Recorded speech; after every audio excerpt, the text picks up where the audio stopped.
Assalamualaikum warahmatullahi wabarakatuh. Perkenalkan, nama saya Sulistianingsih dengan NIM K71222310 dari kelas 1I Prodi Pendidikan Guru Sekolah Dasar Kebumen, Fakultas Keguruan dan Ilmu Pendidikan Universitas 11 Maret. Di sini saya akan menjelaskan tentang Pancasila sebagai dasar pengembangan ilmu dengan subbab prinsip berpikir ilmiah dan Pancasila yang merupakan pengetahuan yang ilmiah. Video ini dibuat untuk memenuhi tugas mata kuliah Pendidikan Pancasila dengan dosen pengampu Bapak Dr. Andes Wahyudi MPD. Yuk simak video berikut ini. Berpikir ilmiah adalah proses berpikir atau mengembangkan pemikiran yang tersusun secara sistematis berdasarkan pengetahuan ilmiah yang ada. Menurut Salam tahun 1997, mengartikan tentang berpikir ilmiah, yaitu proses atau aktivitas seseorang untuk menemukan atau memperoleh pengetahuan. Jadi, berpikir ilmiah adalah proses berpikir yang mengarah pada suatu kesimpulan berupa pengetahuan. Prinsip-prinsip berpikir ilmiah terbagi menjadi 5. Yang pertama objektif, kedua rasional, ketiga logis, yang keempat metodologis, yang kelima sistematis. Yang pertama ada objektif. Objektif yaitu cara memandang masalah apa adanya, terlepas dari faktor-faktor subjektif.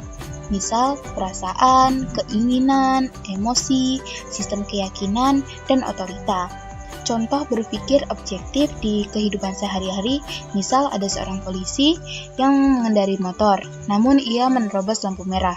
Orang yang berpikir objektif akan berkata, polisi tersebut jelas salah karena melanggar tata tertib lalu lintas.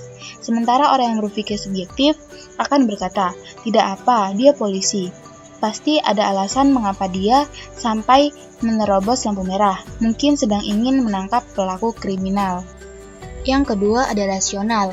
Rasional yaitu menggunakan akal sehat yang dapat dipahami dan diterima oleh orang lain, mencoba melepaskan unsur perasaan, emosi, sistem keyakinan, dan otorita.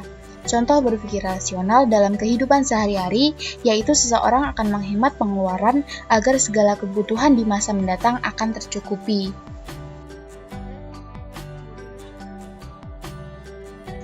Yang ketiga, logis. Logis yaitu berpikir dengan menggunakan azas logika, runtut, konsisten, dan implikatif. Tidak mengandung unsur pemikiran yang kontradiktif.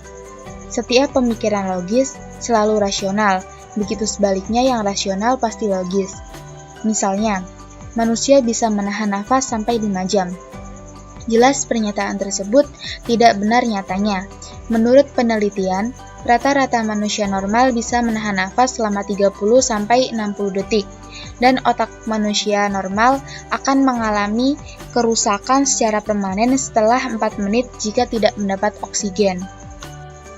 Yang keempat, metodologis, yaitu selalu menggunakan cara dan metode keilmuan yang khas dalam setiap berpikir dan bertindak, misal induktif, deduktif, sintesis, hermeneutik, dan intuitif. Yang terakhir ada sistematis. Sistematis yaitu setiap cara berpikir dan bertindak menggunakan tahapan langkah prioritas yang jelas dan saling terkait satu sama lain, memiliki target dan arah tujuan yang jelas. Contohnya, dalam keadaan genting, seseorang pasti akan panik dan cenderung akan melakukan hal-hal yang sia-sia. Berbeda dengan orang yang berpikir sistematis, akan bersikap tenang dengan rencananya yang baik sehingga dapat menyelesaikan masalah tersebut. Pancasila merupakan pengetahuan yang ilmiah. Yang pertama, Pancasila yang dipelajari harus mempunyai objek, yakni objek material dan formal. Objek material Pancasila yaitu tata cara hidup masyarakat Indonesia yang sudah menjadi kebiasaan atau sudah membudaya, sehingga dapat menjadi pembeda dengan bangsa lain dalam pola hidup bermasyarakat dan berbangsa. Yang kedua, Pancasila sebagai ideologi rasional ditunjukkan melalui kesediaan para perumus menerima Pancasila meskipun berlandas pada argumentasi atau pemikiran yang berbeda. Jadi, Pancasila hadir bukan dari satu orang atau golongan saja. Pancasila mencakup semua elemen yang dapat diterima oleh semua masyarakat Indonesia. Misal, dulu sila pertama Pancasila, bunyinya ketuhanan dengan menjalankan syariat Islam bagi para pemeluknya, diganti menjadi ketuhanan yang Maha Esa. Yang ketiga, Pancasila adalah sebuah sintesis dari gagasan-gagasan Islam modern, ide demokrasi, sosialisme, dan gagasan demokrasi asli seperti dijumpai di desa-desa dan dalam komunalisme penduduk asli. Pancasila ini berarti memiliki hubungan antara kelompok sila yang ada dalam Pancasila dan bersifat erat. Yang keempat, metode dalam mempelajari Pancasila yaitu tata cara untuk mencari persesuaian antara rumusan Pancasila dengan objek materialnya yaitu budaya Indonesia, sehingga mencapai kebenarannya. Biasanya menggunakan metode analitiko-sintetik, hermeneutika, dan metode pemahaman, penafsiran, dan interpretasi yang didasarkan pada hukum-hukum pemikiran logis dalam penarikan kesimpulan.